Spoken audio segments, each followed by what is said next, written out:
kaibigan, kuha muna tayo ng dahon saging.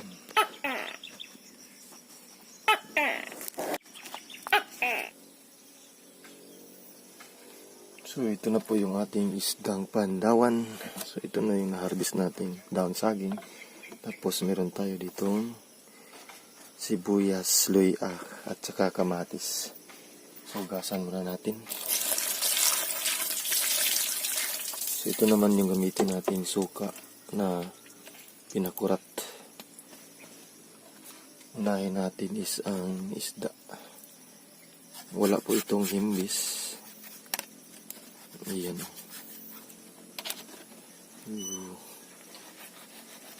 Kunin natin yung lamang loob. Yan. Very fresh po talaga yan.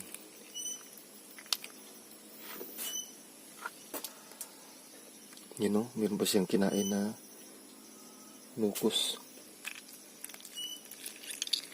Kunin natin yung hasang. Ayan. Hugasan natin.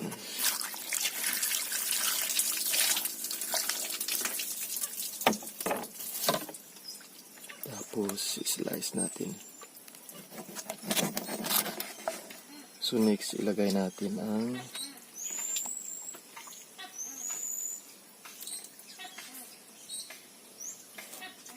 yan.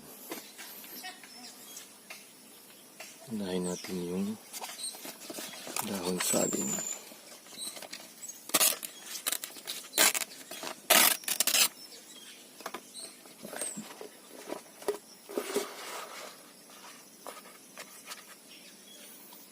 Tapos ang ating isda.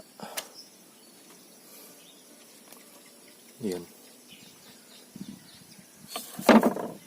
Tapos ang mga ingredients.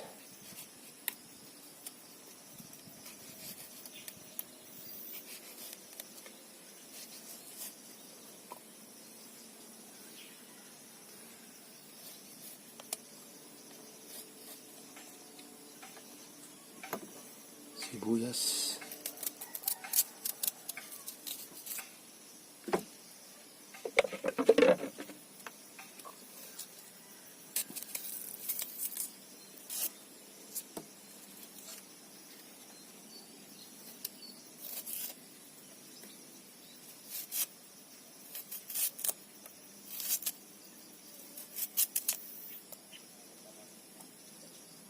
Tapos luya.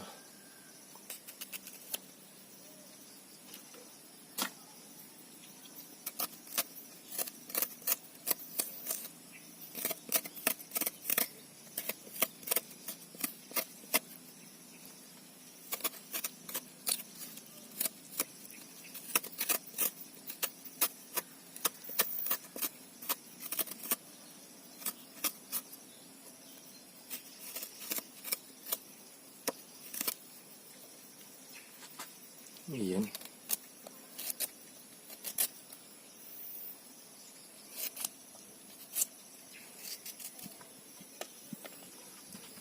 Next is ang ating sili.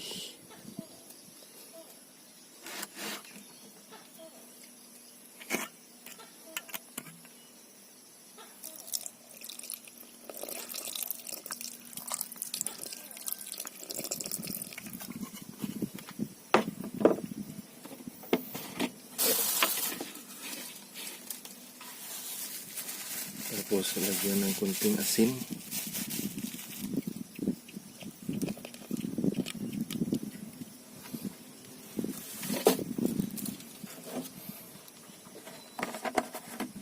Tapos tubig. Okay.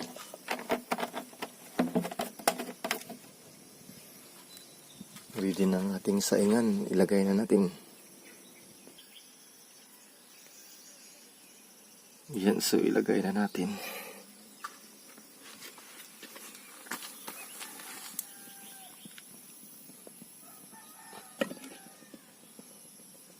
Takpan na natin.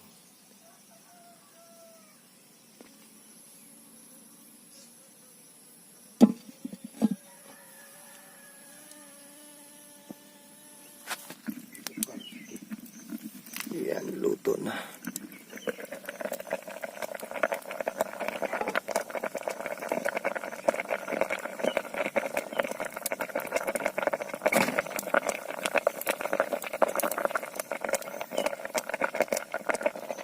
Lagyan natin ng mantika na may